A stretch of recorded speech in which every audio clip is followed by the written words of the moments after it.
KG madam that had so much interest in me. She actually took me around, talked to me. She had special time to give me that basic fundamentals. Then I moved on. I got to primary 5, and interestingly, not writing an application, not showing any interest. The teachers, the headmasters, and everybody reposed their confidence in me to make me the compound overseer as far back class 5. So I started from that level.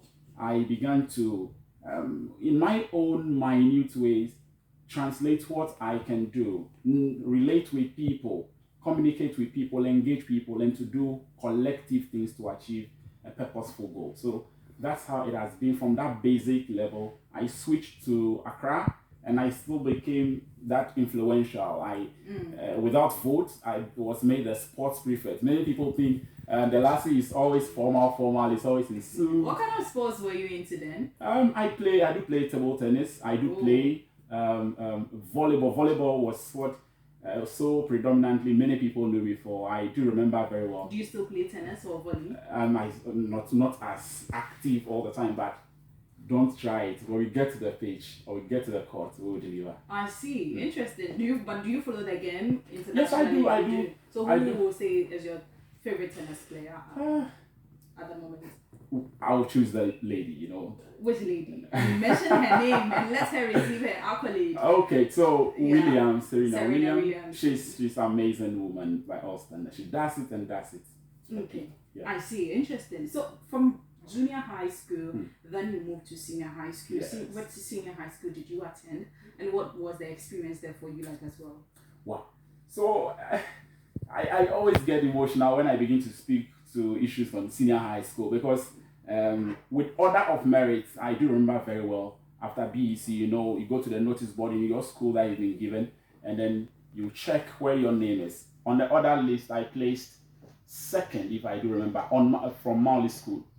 And I had Mauli School, all preparations and everything was in place for me to go. And unfortunately, my father announced to me that due to financial issues, he will not be able to make me to go to Mauli School. School that's been on my heart all the way from the primary days till that level. Then hit me hard.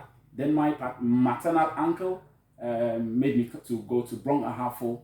And then I had my secondary school education in Tano North Municipality, Giant Kwanta. So I went to Boachi Tromo Senior High Technical School. Let's take the name of the senior high school. Boachi Tromo Senior High Technical School. I see. Interesting. And what course did you read there? Yes, I read General Arts. General Arts. Something I really enjoyed. As though in Mauli I wanted to read a science. I had a lot of interest in it. But switching to BA and starting, at that time science was not there. But presently we have all the 7 courses that you can talk about in the second cycle institutions. We have all that. At the time, I didn't have the science. I have to switch to art. I read it and I'm also happy with it. I see. And so studying art, which of your electives stood out for you?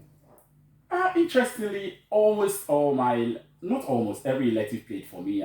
My electives were government, geography, economics, and French, and the records are there for itself, Okay, I see. And so you excelled in all these electives.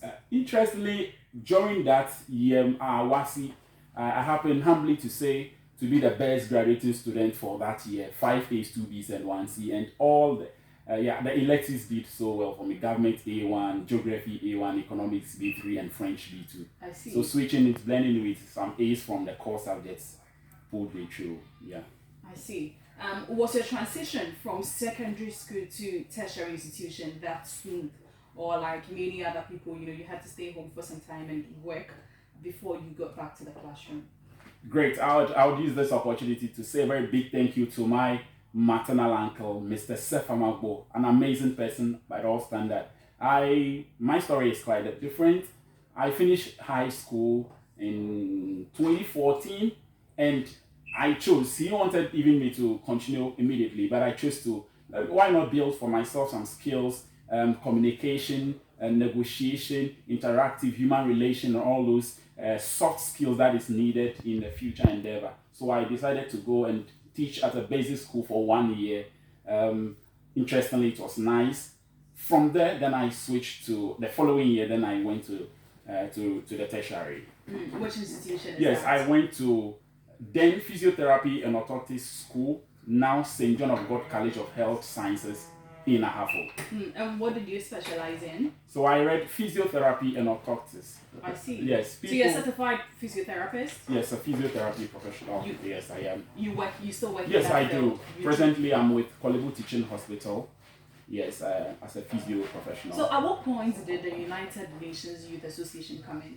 Good. So at every stage of my life, my passion is not to actually impress people or to people to say that is Delasi going this or that. Humbly, a multilingual, speak quite a number of languages, relate with people. How many languages do you speak? Not to interject, but how many languages do you speak? Presently, I can talk about 6. Whoa, and English, English, basic, I was close, initially I was closer to a border town. Actually, my hometown is a border town, so I could switch to speak French and all that. But when I moved away, it began to, deteriorate. Okay, so let's say a little bit of French. So basic fundamental French, and so I speak English, basics French, I speak Gan, I speak Asante Tree, and also I do Ghanaian Sign Language. Whoa. Yeah.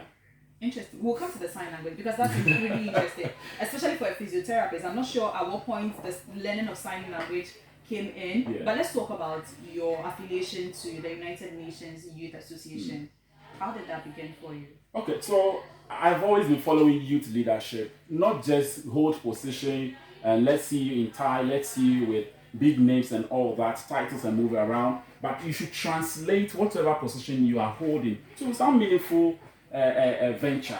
So I followed United Nations Youth Association as far back 2020. I followed them at their programs at Nat Hall, at many other places, just to know what it is about. Not only to follow and to affiliate with the UN brand. Something people think that once you hear UN, it becomes big. A lot of money, a lot of this and that. But in God does some marvelous things that we don't know. Tell me. 2020, I joined the UNYA for their induction ceremony for youth MPs and youth ministers. And I felt quite bad. I was like, no, this opportunity slipped off. I could have been in among these guys to also be inducted and all that. So the following year, interestingly, the open applications for positions, the youth president, youth vice president, youth justices, youth chief justice. Yeah. So actually, I got to realize that it is an entire youth government initiative that we're running.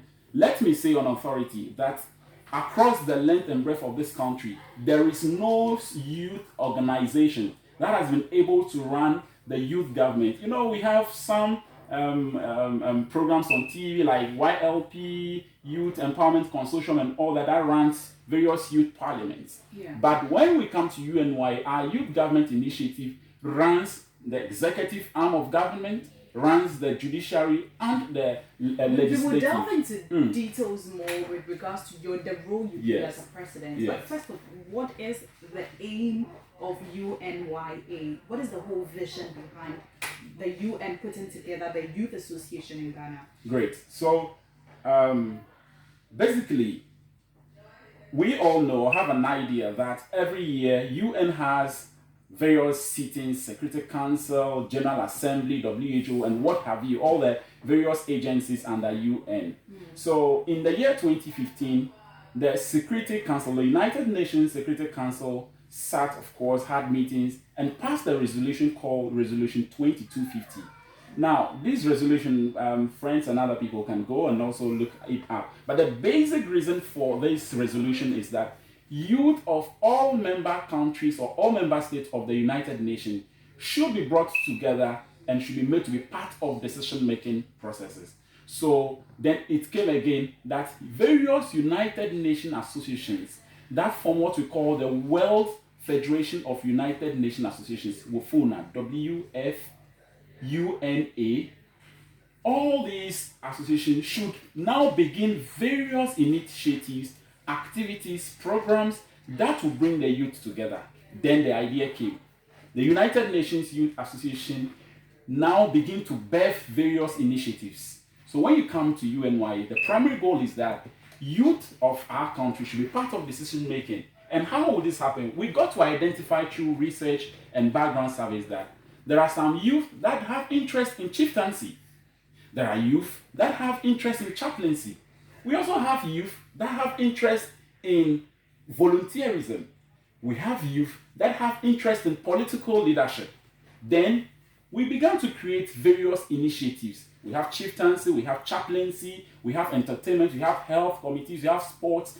Then we have the youth government. I see. Now, you've been in power for a year. When were you sworn into office? 21st August 2021. So it's a year Almost in a office. year. Yes, please. So what's the tenure for the various executives? Is it a year or two? Good. How long do you stay in power? So I happen to be the first president of the union, and our tenure of office is 1 year renewable. 1 year renewable. Yes. So is there an election to be conducted for the people again to vote for you? Of course. So we have various processes. With electioneering issues, we have a lot of processes that in place. People filing for application, sitting for voting. All that comes together, and then finally we get to make our. Let's talk about your tenure in office. Yes. 7th of July. So let's say you've been in office for about 11 months roughly. Yes. And in this span, what are some of the activities that you have engaged in? Because you said that the Youth Association emulates with the government. And so, as a president, what are some of the initiatives that you have taken to assist the youth? Great. So, within this short space, I call it short space because you are the pioneer or the first president. It behoves you that you put in systems and mechanisms that would have to run not only your office, but subsequent presidents that will follow you. You have to also create that model so that once they come into office, they would be able to also have a template to work on. So coming to office, the first 3 months, what myself, with my cabinet, with my sectoral ministers, deputies, and entire government machinery did is we began to create various administrative templates. That was the first thing that we did. So when you come, what is expected of the Minister for Finance? And I'm humbled to tell you that the young man who was sitting by me, Honorable Brother Samuel Obimbedu, he is the Youth Minister for Finance. He's an amazing guy. So we put together the machinery, the systems and mechanisms that we use to run the government. So the roles of every executive, every parliamentarian, every minister is defined. So well defined, codified in law. And so you know what you are expected. Now, away from that, we began other initiatives. But before we go to that, let me state that from our head body, we have our organogram or the structure. We have Dr. Lawrence Tete as our head patron. We have Honorable Dr.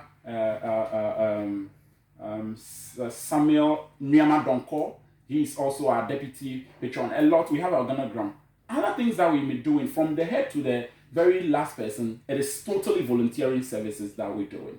I see. Yes. So in my office, we've been able to do a lot of activism, one, advocacies, two, and also on-ground physical activities. So the then Minister for Fisheries, Youth Minister for Fisheries and Aquaculture Development, now the Youth Vice President, Her Excellency Jennifer Nabampo, championed the cause that time. We were at Teshi. I see. Will you seek for another term in this coming election? Sincerely, I'm one person that I focus on the present to deliver the mandate of the people. But you have been delivering, so if the opportunity comes again, would you? If the people say, Delasi, go forth again, go service for another period or another term, a charge to keep I have.